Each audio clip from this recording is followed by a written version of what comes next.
자, 오늘 우리에게 주신 하나님의 말씀은 요한계시록 말씀입니다. 3장 1절에서부터 6절 말씀이고요. 설교 제목은 맞춤형 신앙 따라가지 마세요, 만들어 가세요입니다.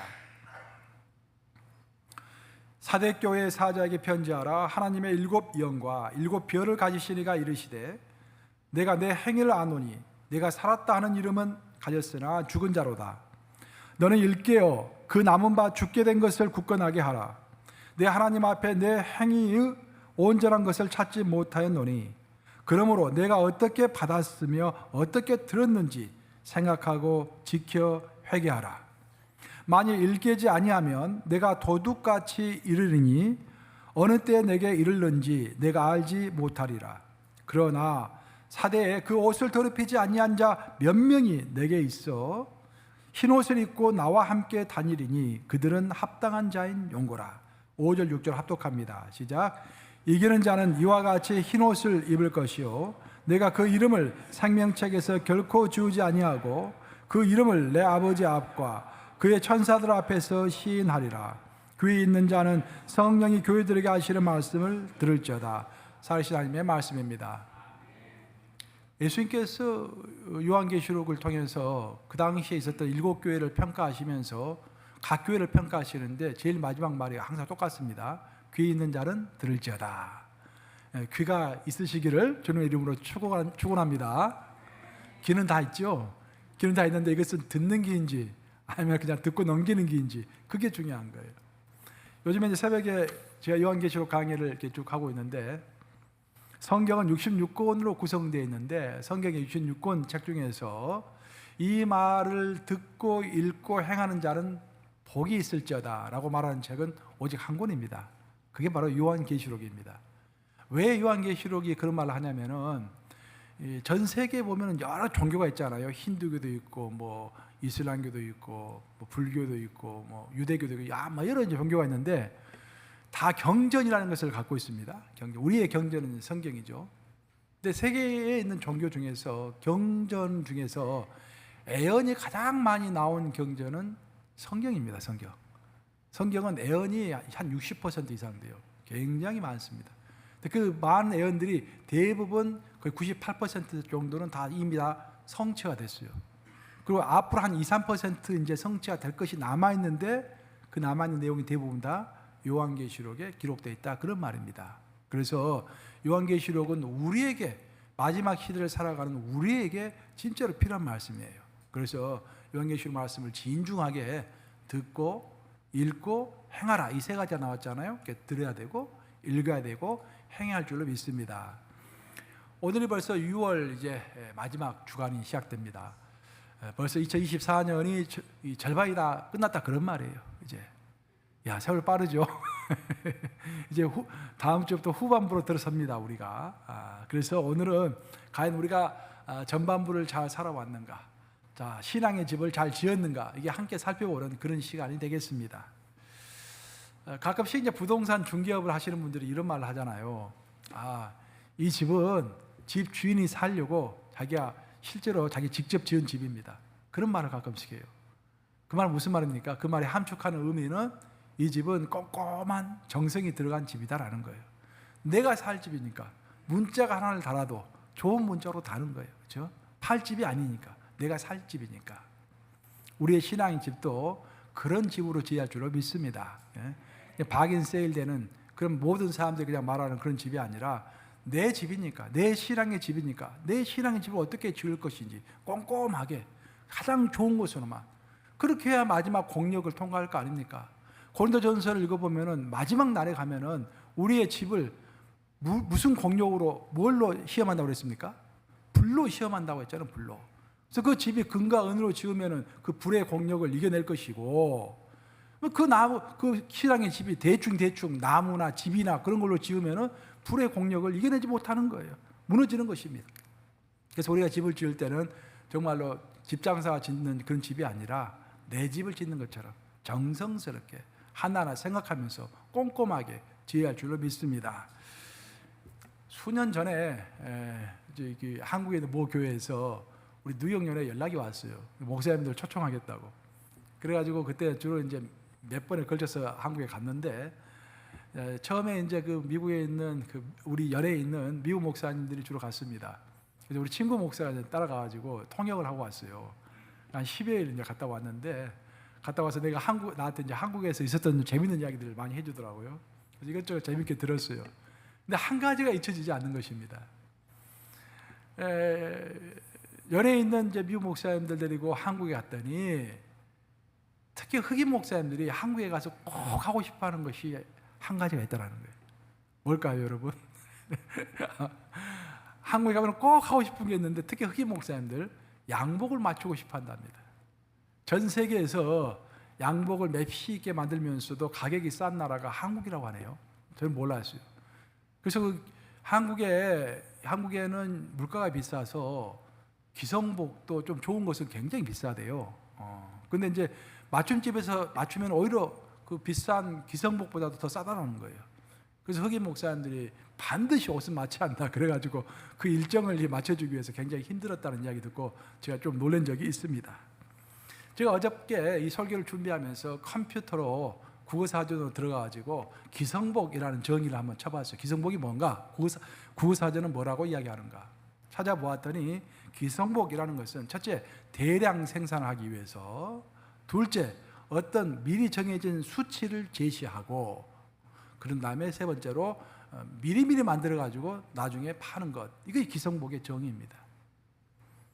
반면에 맞춤옷이라는 것은 그 맞춤옷을 맞추는 그 한 사람을 위해서 어떤 미리 정해진 치수가 아니라 그 사람의 특수한 치수에 맞추어서 옷을 만드는 것을 맞춤복이라고 하는 거예요. 그래서 쉽게 이야기하면은 사람이 옷에 맞추면은 그것은 기성복이고, 옷이 나에게 맞추면은 뭐다? 맞춤복이다라는 거예요. 아시겠죠, 여러분? 이제 맞춤복을 맞춰야 될 것 같아요. 나 한국 가면 옷 하나 맞추고 와야 할 것 같아요. 보니까 그 말 들으니까 싸다니까.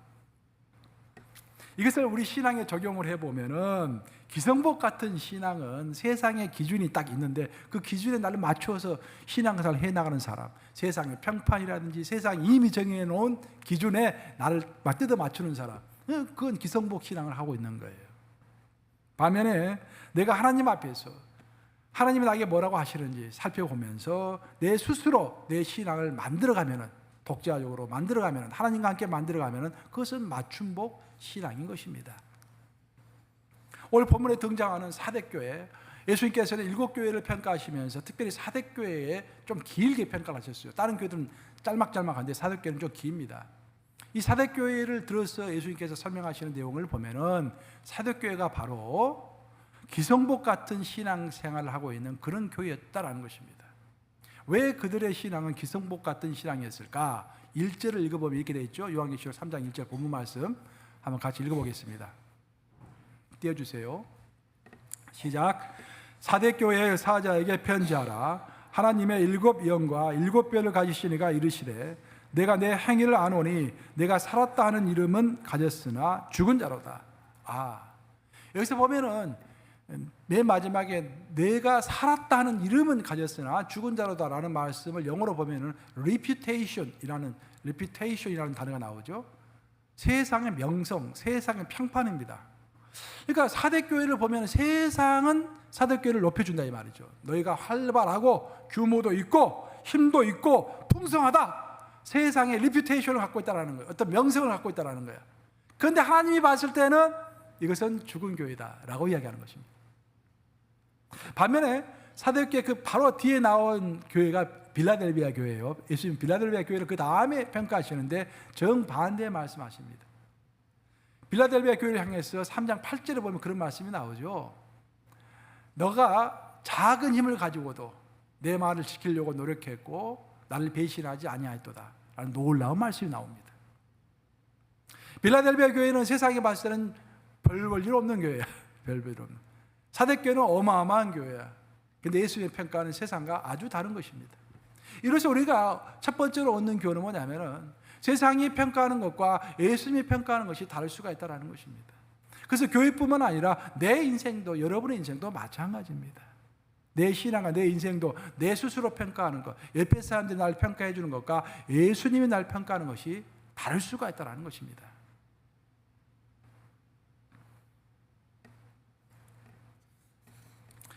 세상의 평가는 미리 정해진 세상의 기준을 가지고 내리는 기성복과 같은 평가입니다. 세상의 평가는 그 기준이 딱 평가 기준이 딱 정해져 있어요. 반면에 예수님이 하시는 평가는 그 교회 겉으로 드러나는 것만 보는 것뿐만 아니라 내면까지 꼼꼼히 관찰하시면서 내리시는 맞춤복과 같은 그런 평가인 것입니다. 예수님은 착각에 빠져 있는, 착각 가운데 빠져 있는 사대교회를 안타깝게 여기시는 것입니다. 사도행전을 읽으면, 우리가 요한계시록을 읽으면서 특별히 2장, 3장에 나와 있는 교회들 향한 예수님의 평가를 읽을 때 무엇이 느껴지냐면은 예수님의 그 안타까운 마음이 느껴지는 거예요. 만약 그들이 잘못했다라는 것을 막 끝난다고 한다면 예수님이 굳이 경고할 필요도 없겠죠. 그냥 없애면 되는 것이죠. 예수님이 아쉬울 게 뭐가 있겠습니까? 근데 예수님이 구구절절히 너는 이것을 잘하고 있고 이것을 못하고 있다라고 다 평가하시면서 귀 있는 자는 들을지어다 그 말씀 하시는 거 보면 안타까우신 거예요. 사대교회 그 많고 많은 사람 중에서 단 몇 명이라도 귀가 있는 자가 들어서 회개한다라면 내 마음이 기쁠 것이다 라고 말씀하시는 것입니다. 그렇죠? 우리가 성경을 읽을 때 가장 예수님의 마음으로 읽을 줄로 믿습니다. 그렇죠? 예수님이 어떤 마음으로 이런 말씀을 우리에게 하시는지 요한계시를 읽어보면 안타까운 마음이에요. 말세는 다가고 있고 심판은 반드시 있는 것이고 우리의 모든 행위는 행위책에 다 기록되는 것이고 백보자 심판은 반드시 있는 것인데 왜 그것을 인지하지 못하고 아니라고 게으르게 또 죄 가운데서 빠져 있는지 예수님은 안타까우신 것입니다. 그래서 하나하나 교회를 짚어가지고 다 말씀하시잖아요. 사대교회도 마찬가지입니다. 너희 교회는 죽은 교회다라고 끝나는 것이 아니라 그 이 죽은 교회가 어떻게 살아날 것인가 라는 처방책도 주시는 거예요. 3절 읽어보십시다. 3절에 뭐라 하셨는지 예수님께서 처방책을 주셨는데 3절 띄보시 바랍니다. 말씀 요한계시록 3장 3절 같이 읽습니다. 시작. 그러므로 내가 어떻게 받았으며 어떻게 들었는지 생각하고 지켜 회개하라. 만일 일깨지 아니하면 내가 도둑같이 이르리니 어느 때에 내게 이르는지 내가 알지 못하리라. 자, 예수님은 너희가 죽은 자 같이 되었으므로 이걸로 끝날 것이 아니라 다시 산 자가 되기 위해서는 자기 점검을 해야 한다라고 말씀하십니다. 자기 점검을 할 때 세 가지로 하라는 거예요. 첫째는 생각하라는 것입니다. 여기서 생각하라는 것은 번역을 생각하라고 했는데 기억하라고 해야 돼요. 사실은 기억하라. 왜 생각하라고 했는지 모르겠어요. 기억하라고 번역하는 것이 정확한 번역이죠. 무엇을 기억할 것인가?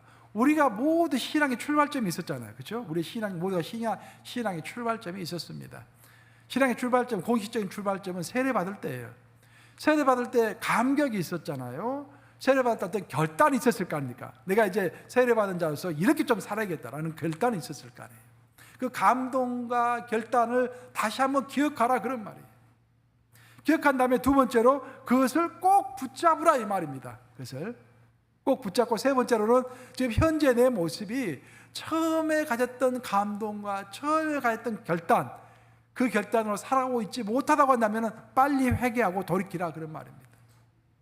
저는 이 설교 준비하면서 단순히 우리의 믿음뿐만 아니라 여러분 직장생활도 한번 생각해 보세요. 우리가 먹고 살기 위해서 다 직장생활 하는 거 아니겠습니까?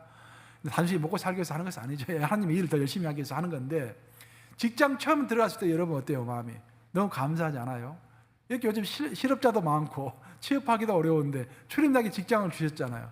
그러면 처음에는 되기만 해라. 그렇잖아요. 되기만 해라.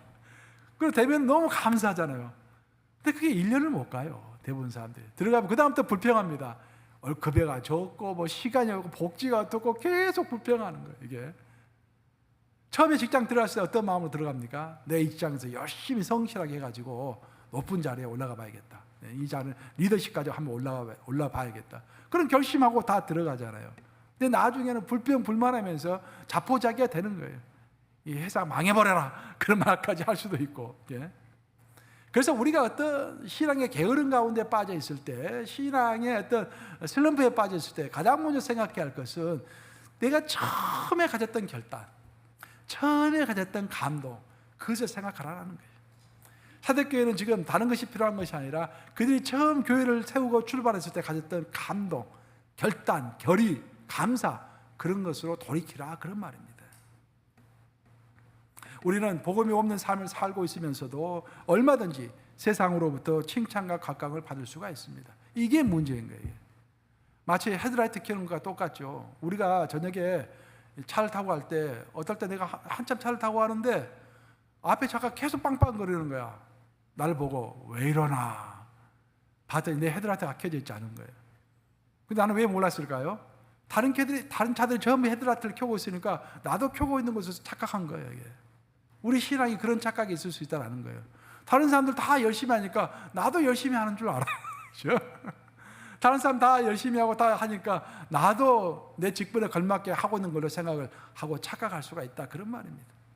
나는 하나님 앞에서 문제가 있는데 세상이 나를 박수치고 나를 인정하니까 나가 잘하고 있구나라고 엉뚱한 생각을 할 수 있다. 그런 말입니다.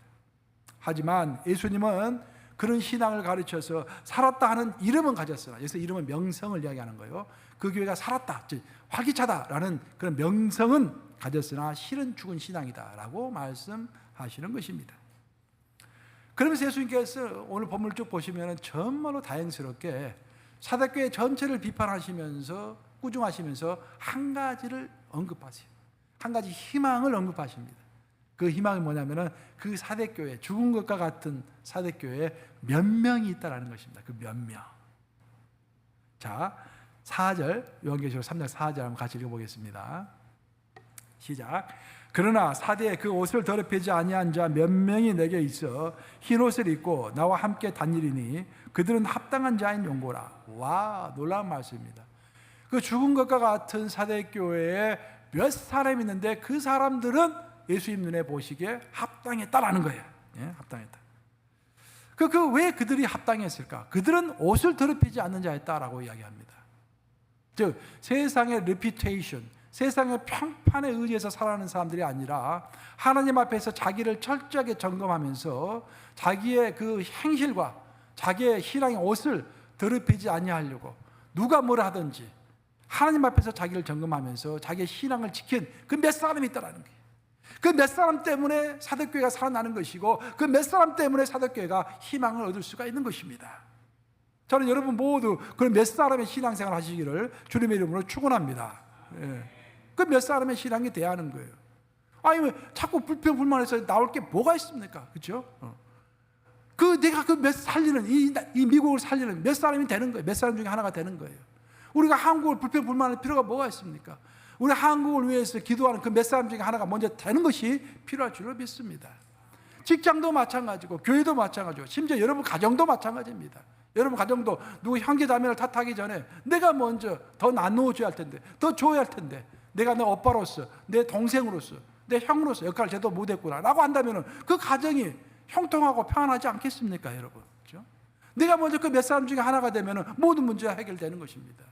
예수님께서 사대교회에게 말씀하실 때 내가 너희를 아직까지 붙들고 있는 것은 바로 이 몇 사람, 자신의 옷을, 흰 옷을 더럽히고 있지 않는 이 몇 사람 때문에 내가 너희를 그대로 두고 있는 것이다 라고 말씀하시는 것입니다.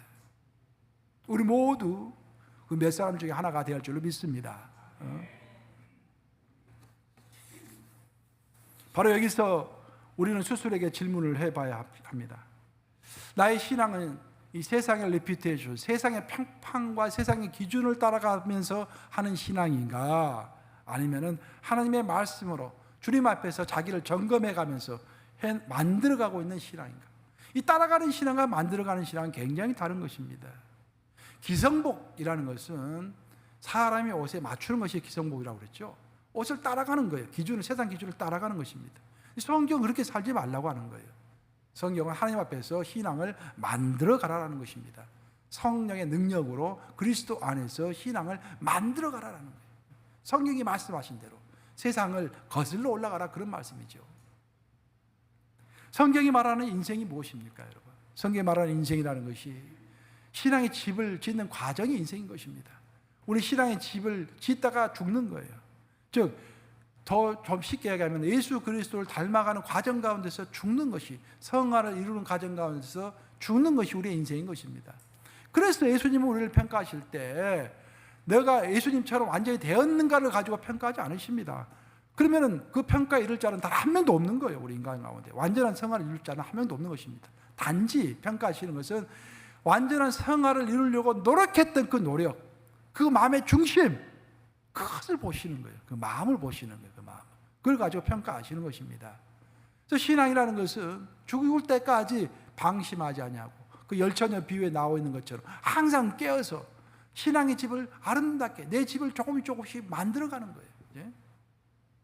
우리가 집을 지을 때는 그게 세 가지가 필요하다고 하지 않습니까? 첫 번째 설계도가 필요하죠. 두 번째는 땅이 필요하죠. 세 번째는 그 땅 위에다 설계도로 집을 지으려면 재료가 필요한 것입니다.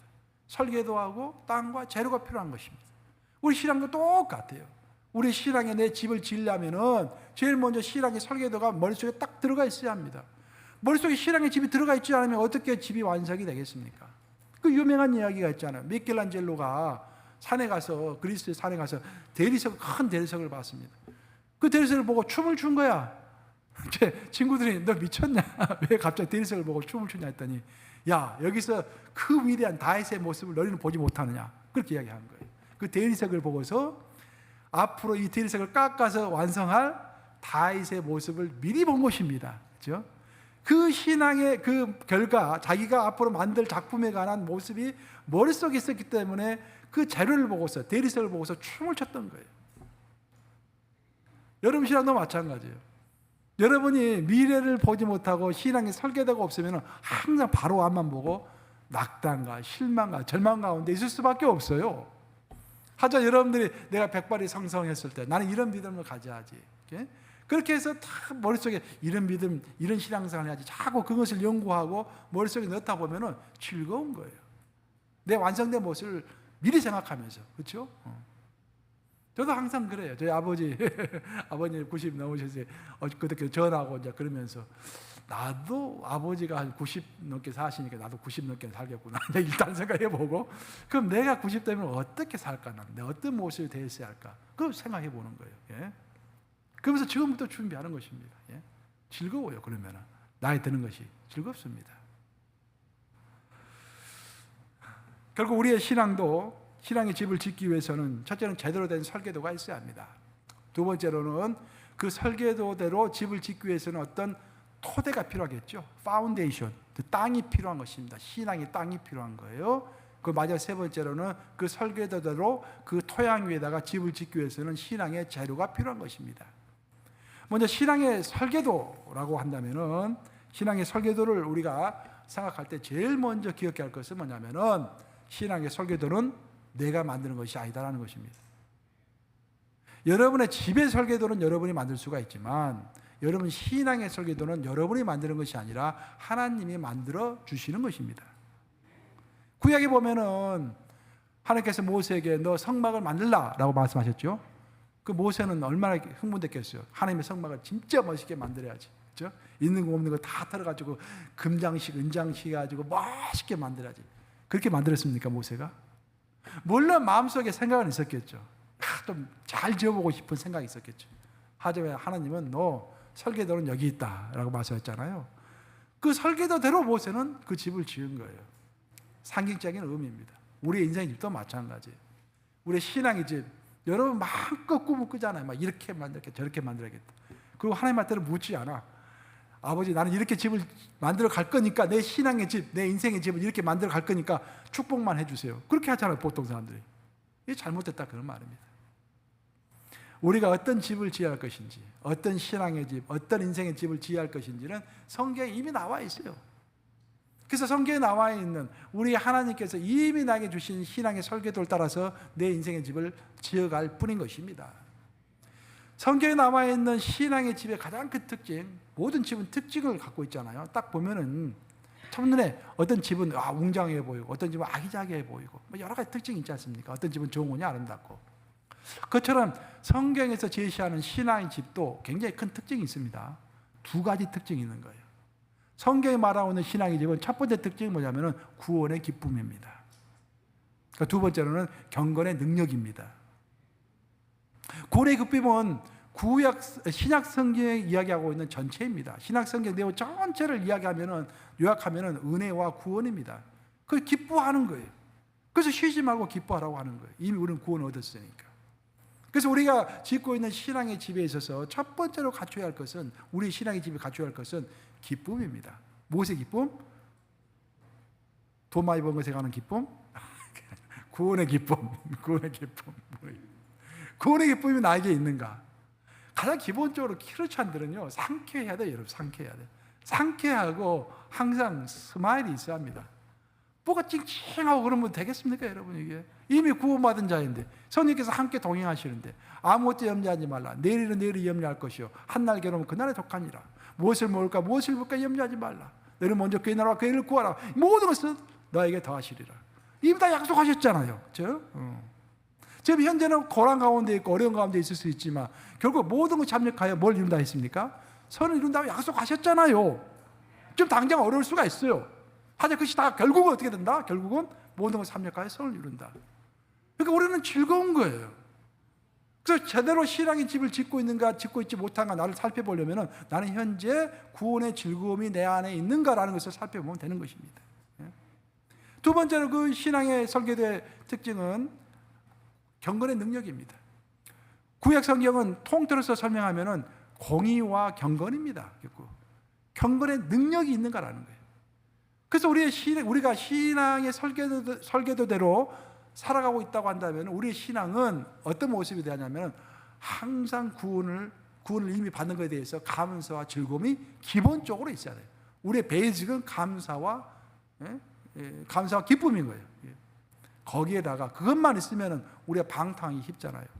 이미 나는 구원 얻은 몸이니까 이젠 난 마음대로 해도 된다. 그럼 곤란하잖아요. 그래서 경건의 능력이 필요한 것입니다. 그래서 어떤 A라는 사람이 있는데 이 사람이 항상 기본적으로 감사가 있어. 기본적으로 즐거움이 있어. 기본적으로 기뻐해. 그렇지만 모든 매사에 조심해. 그러면서 예수 그리스도를 닮아가려고 굉장히 노력을 해. 그러면 그 사람이 신앙의 설계도대로 예수님이 우리에게 주신 신앙의 설계도대로 신앙생활을 해나가고 있는 것입니다. 이렇게 해서 설계도를 우리가 살펴보고 두 번째로 필요한 것이 땅이라고 그랬잖아요. 집을 지으려면 어떤 토대가 필요하겠죠. 그 토대에 대해서는 무슨 토대 위에 우리가 신앙의 집을 지어야 할 것인가. 사도 바울이 아주 명확하게 고린도전서에서 말하고 있습니다. 3장 11절, 고린도전서 3장 11절인데 한번 같이 읽어보겠습니다. 시작. 이 닦아둔 것 외에 능히 다른 터를 닦아둘 자가 없으니 이 터는 곧 예수 그리스도라. 이 말씀이 나온 배경을 보면은 그 당시에 이제 그 고린도 교회는 이 파가 나눠져 있었어요. 파가 게바파, 베드로파죠. 아볼로파, 그 연설 설교를 잘했던 아볼로파, 그 바울파, 이게 파가 다 나눠진 거예요. 그래서 사도 바울이 답답해가지고 이 말을 한 것입니다. 야, 게바파, 아볼로파, 바울파 다 필요 없다. 너희들 그런 터 위에다가 신앙의 집을 짓는 것이 아니라 터는 크리스찬의 터는 다 하나. 예수 그리스도밖에 없다 그런 말이에요. 굉장한 말씀입니다. 그래서 우리 기독인들은 내가 짓는 신앙의 집이 예수 그리스도라는 터전 위에서 짓고 있는 것인지 아니면은 세상의 평판, 세상의 리퓨테이션, 평가, 또 내가 원하는 것, 유행 그런 것 위에 터를 잡고서 그 터 위에다가 내 신앙의 뿔을 내리고 있는지 잘 살펴봐야 합니다. 착각하기 쉬운 거예요. 지금 사대교회가 그런 착각을 하고 있잖아요. 지금. 그래서 예수님이 착각하지 말라고 하신 거 아니겠습니까? 우리의 삶의 기반이 세상의 평판과 세상의 유행이 되면 안 되는 것과 아울러서 우리의 삶의 기반이 또 자기의 자신의 뜻이 되면 안 됩니다. 이거 참 조심해야 돼요. 자기 자신의 뜻을 세운다고 하잖아요. 근데 그 뜻이라는 것이 우리 기독인에게 있어서 뜻이라는 것은요, 하나님의 뜻과 독립적일 수가 없습니다. 항상 기독인의 뜻은 in Christ, 그리스도 안이라고 하죠. 그리스도 안에서라고. 사도 바울이 가장 많이 썼던 단어 중에 하나가 in Christ인데, 그래서 사도 바울의 그 신학을 in Christ 신학이라고 그래요. 그리스도 안에서요. 내가 뜻은 가져야죠. 우리가 모두 뜻을 가져야 되죠. 우리의 뜻은 항상 큰 테두리, 즉 in Christ, 그리스도 안에서 내가 갖는 뜻이어야 한다 그런 말이에요. 그리스도의 뜻이 이렇게 있는데, 그리스도가 이렇게 있는데 그리스도를 뛰어넘어가지고 옆에서 저 위에서 저 밑에서 있는 나의 뜻은 곤란하다 그런 말입니다. 우리의 뜻은 하나님의 뜻과 아무런 상관이 없을 수가 없습니다. 하나님의 뜻 안에서 내 뜻을 가져야 하는 것입니다. 캘리포니아에 여러분 가시면은, 캘리포니아 원래 사막 지역이잖아요. 옛날에는 제가 전 미국에 처음 왔을 때는 이제 동부에 와서 살면서 겨울이 좀 길어서 좀 싫었어요. 이렇게 서부가 좀 부럽게 됐어요. 거기는 겨울이 없잖아요. 근데 요즘에는 완전히 생각이 바뀌었어요. 요즘 뉴욕이 겨울이 없어진 것 같아요. 뉴욕 겨울이 굉장히 없어진 것 같고, 겨울이 살만하니까 이 여름 되면 너무 또 힘든 거예요, 오히려. 그래서 야, 겨울이 있는, 봄, 여름, 가을, 겨울이 있는 뉴욕이 최고구나. 그런 생각이 좀 들어요. 하여튼 캘리포니아 지역은 이제 사막 지역 아닙니까? 근데 내가 캘리포니아에 좀 외곽에 가가지고 또 놀란 것은 분명히 사막 지역인데 큰 나무들이 거기 있는 거예요. 이 사막인데 이 큰 나무가 어떻게 있나? 물어봤어요, 내가. 그랬더니 그 나무들이 원래 거기서 자란 나무가 아니라 다른 주에서 큰 나무를 트럭으로 실어와가지고 거기다 다 심어 놓은 거예요, 이게. 관광지에다가 다 심어 놓은 거예요, 이게. 근데 문제가 뭐냐면은 외부에서 갖다가 심었기 때문에 겉으로 보면은 굉장히 나무가 튼튼하게 보이는데 조금만 바람만 불면은 나무가 그냥 넘어지는 거예요. 넘어지면 뿌리채 그냥 솟아서 올라온대요. 그러면 이제 그 사막에 이게 들어 누워 있는 거예요, 나무가. 근데 놀라운 것은 뭐냐면은 이 나무가 금방 죽지를 않고 한 6개월 정도는 버틴대요. 6개월 정도. 그럼 여기서 이제 신앙적인 질문이 나오는 것입니다. 이 나무는 여러분 죽어 있는 나무입니까? 아니면 살아 있는 나무입니까? 살아 있는 것처럼 보이지만 이미 죽음의 증상을 가지고 있는 나무이죠. 그게 정확한 답이죠. 죽음의 증상. 케르케고르가 했던 유명한 말입니다. 인간은 태어날 때부터 죽음의 증상을 갖고 있는 거예요. 태어날 때부터. 그래서 겸손할 수밖에 없는 것입니다. 죽음이라는 병에 이를 수밖에 없으니까 겸손할 수밖에 없는 거예요. 우리 신앙이 바로 그렇다 이 말입니다. 예수 그리스도라는 그 토양 위에다가 온전히 뿌리를 내리지 못하면은 살아있는 것 같지만 죽어있는 나무가 될 수 있다, 그런 말입니다. 가장 대표적인 케이스가 바리새인들입니다. 바리새인들은 신앙의 뿌리가 어마어마했던 사람들입니다.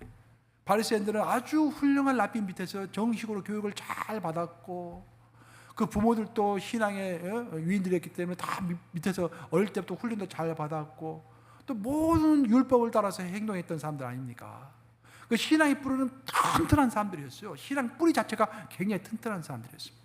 근데 그 신앙의 뿌리를 자기들이 항상 고백하는, 사랑한다고 고백하는 여호와 하나님 그 토양에다가 자기 뿌리를 박았어야 하는 건데, 그들은 거기다 박지 않고 자기의 독특한 신학을 먼저 주장했고, 두 번째는 사람의 박수침을 의식했고, 세 번째로는 자기의 자신들의 주장, 유전, 예로부터 받은 유전, 과거로부터 받은 그 유전이라고 그러죠.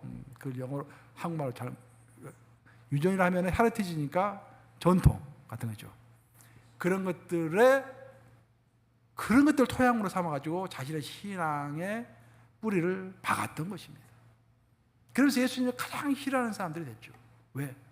신앙의 뿌리가 아깝잖아요. 그렇게 좋은 뿌리를 가지고 있었는데 그 좋은 뿌리를 좋은 토양에다가 박았으면은 열매가 어마어마할 건데, 그렇게 좋은 뿌리를 가지고 있었음에도 불구하고 잘못 토양을 고른 거예요. 그 우리도 똑같습니다.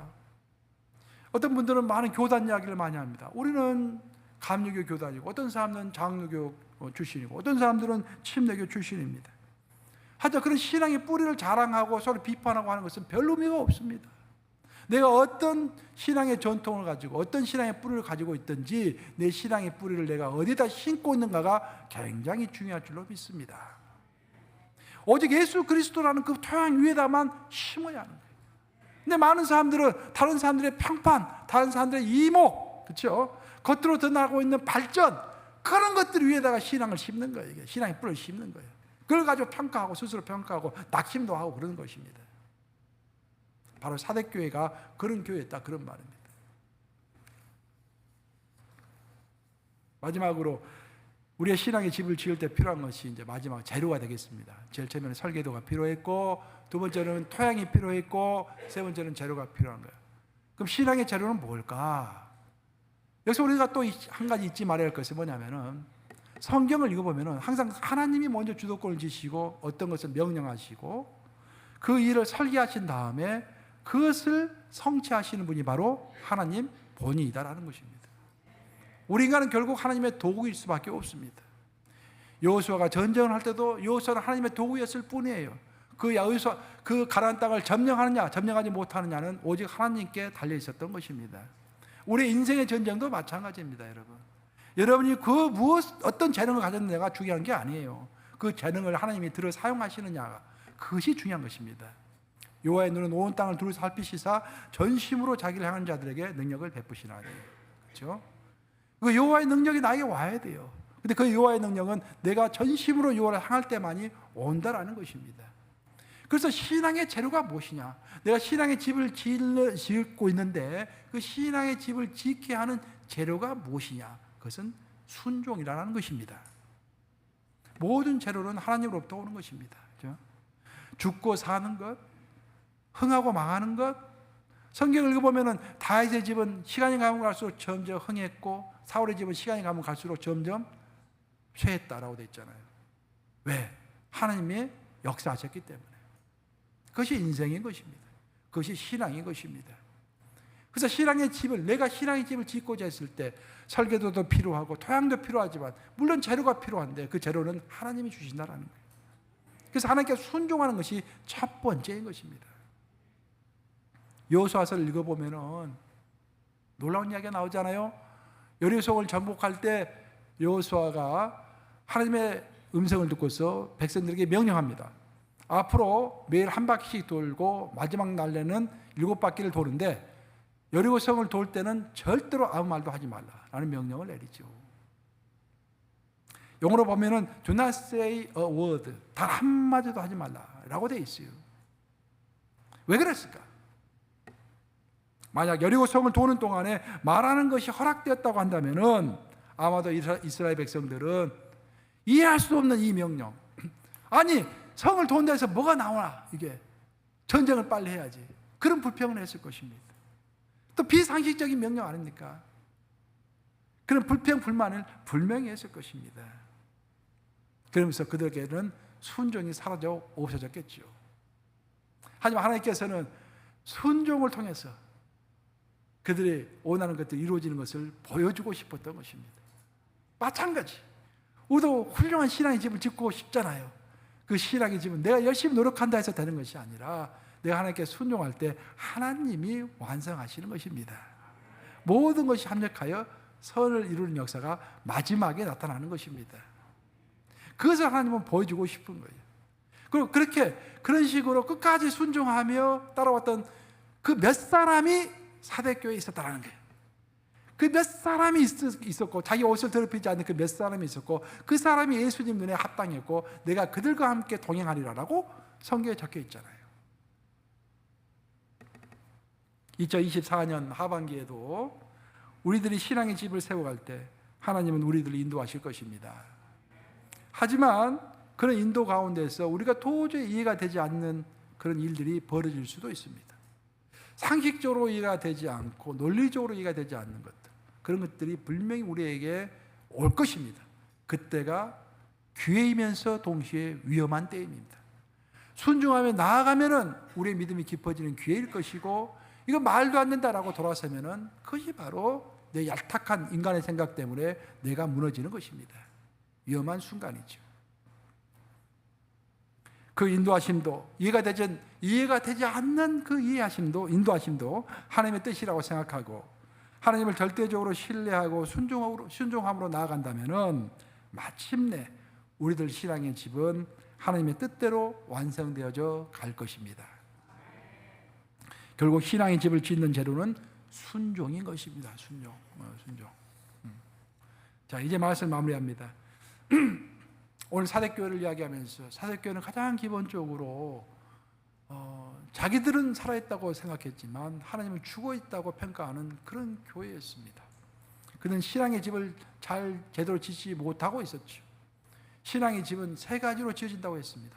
첫째는 설계도, 하나님이 주신 설계도. 두 번째로는 예수 그리스도라고 하는 그 토양. 세 번째로는 순종이라고 하는 그 재료. 이 세 가지가 있어야만이 마지막 내 신앙의 집이 하나님 앞에서 시험을 받을 때 그 불의 공력도 능히 이겨낼 수 있는 그런 신앙의 집이 될 줄로 믿습니다. 제가 아는 어떤 분이 실제로 집을 지었어요. 그분의 평생 소원은 자기 집을 한번 스스로 지어보는 것인데 한 50점 넘으셔가지고 돈을 열심히 모아서 실제로 집을 지었어요. 근데 저한테 얘기를 해주더라고요. 문짝 하나, 창문 하나도 자기가 직접 다 가서 구입한대요. 물론 이제 자기가 직접 왕치 들고 일을 하는 것은 아닌데 인부들 고용해서 일을 하는데, 설계도를 만들 때도 설계사하고 같이 자기가 원하는 것을 다 이야기해서 설계도를 했고, 집을 지을 때도 문짝도 자기가 직접 가서 홈디포 가서 구입하고 원하는 것을 구입하고 해서 그렇게 짓는다는 거예요. 시간이 지나도, 시간이 좀 오래 걸려도. 왜 그게 가능하겠습니까, 여러분? 그 사람은 집을 짓기 전부터 자기 머릿속에 나는 이런 집을 지어야겠다라고 다 머릿속에 있는 거예요. 그러니까 꼼꼼하게 원하는 대로 지어나갈 수가 있는 것입니다. 이처럼 우리도 내가 짓기를 원하는 신앙의 집을 마음속에 가지고 있어야 할 줄로 믿습니다. 우리가 나이 90이 됐을 때, 100발이 성성할 때 어떤 모습이 되었으면 좋을까요? 미리 생각하면서 지어보는 것도 참 유용할 줄로 믿습니다. 결국 성도의 신앙이라는 것은요, 기성복 같은 것이 아니라 맞춤복 같은 것이어야 합니다. 즉 신앙은 세상의 방식을 그저 따라가는 것이 아니라, 세상이 딱 기준을 세워놓고 이 기준에 들어오면은 성공한 사람, 이 기준에 넘어서면은 들어오지 못하면 실패한 사람, 그것은 세상이 정한 거예요. 세상이. 그렇죠? 그 세상을 따라가는 것입니다. 우리 신앙은 그런 기성복 같은 따라가는 신앙이 아니다라는 거예요. 우리의 신앙은 하나님의 인도 안에서 신앙의 집을 스스로 만들어가는 그런 신앙인 줄로 믿습니다. 부디 우리 각자는 하나님이 원하시는 신앙의 집을 만들어가고, 또 우리 모두는 연합으로 함께 모여서, 함께 뭉쳐서 우리 하나님이 원하시는 뉴욕 감리교회를 열심히 만들어가는 역사가 있기를 우리 주님의 이름으로 축원합니다. 기도하셨습니다.